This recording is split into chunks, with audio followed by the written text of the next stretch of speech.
Borderlands. In a vast nation like India, borderlands are usually those ambiguous spaces where inhabitants find themselves trapped between two distinct national entities. These are towns and villages that are remote and distanced from what represents the concept of national identity. These are inhabited by people who prefer to lead a free life on the fringes, unhindered by boundaries or societal obligations of a particular nation, with the choice of walking or swimming away to the other side whenever the urge seized them. Dhanushkodi, bordered by the Bay of Bengal on one side and the Indian Ocean on the other. Dhanushkodi, some 20 kilometers away from Rameshwaram, is one of the most spectacular stretches of Tamil Nadu. Myth says that this is the place where Lord Rama pointed to with the tip of his bow, and Lord Hanuman, along with his army, built a bridge, Setu, to cross the sea to reach Sri Lanka. Indeed, Sri Lanka is just 31 kilometers away from Dhanushkodi. The beauty of Dhanushkodi will blow you away, but at the same time will envelop you with sadness, with its ruins and dilapidated remains of what was once a flourishing town. Dhanushkodi was a major point of entry to India until 1964,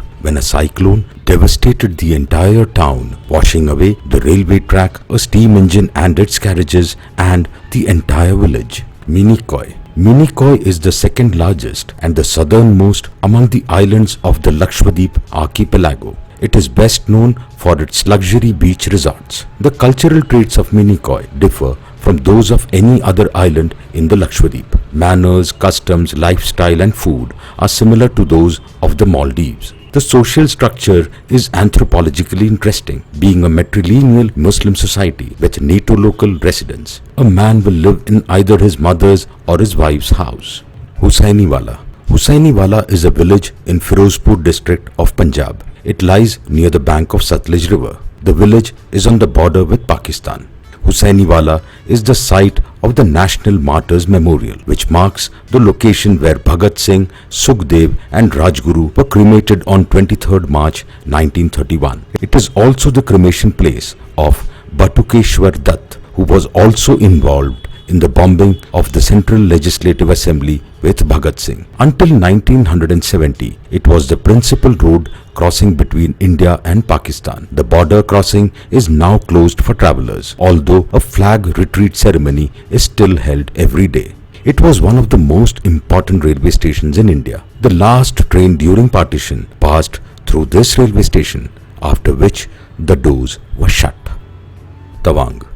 Tawang is inhabited by the Monpa people. Tawang was historically part of Tibet. The 1914 Shimla Accord defined the McMahon Line as the new boundary between British India and Tibet. By this treaty, Tibet relinquished several hundred square miles of its territory, including Tawang, to the British, but it was not recognized by China. The Tawang War Memorial, a pride of Tawang, is a 40-foot high memorial dedicated to the martyrs of the 1962 Sino-Indian War. This memorial has names of 2,420 dead soldiers etched in gold on 32 black granite plaques. Jawans stood their ground against the Chinese assault for 31 days before giving up their life in honor of the nation. The Jawans fought valiantly despite inadequate logistics backup, which made them fight in cotton uniforms at sub-zero temperatures and with just 50 rounds of ammunition per rifle.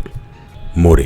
India shares more than 1,600 kilometers of border with Myanmar. It is said there are few checkpoints on the border used for crossing by the citizens of both the countries. Although More-Tamu border checkpost is the only place where international tourists are allowed to cross. More is a small town in the Indian territory, and Tamu is in Myanmar. The town is mainly inhabited by Kuki tribes and a sizable number of Tamil, Nepali, Meitei, Punjabi, Telugu, Biharis and Marwadis. Despite the international border between them, the bazaar towns of More in Manipur and Tamu in Myanmar have historically been connected by the umbilical cord of commerce, both legal and illegal.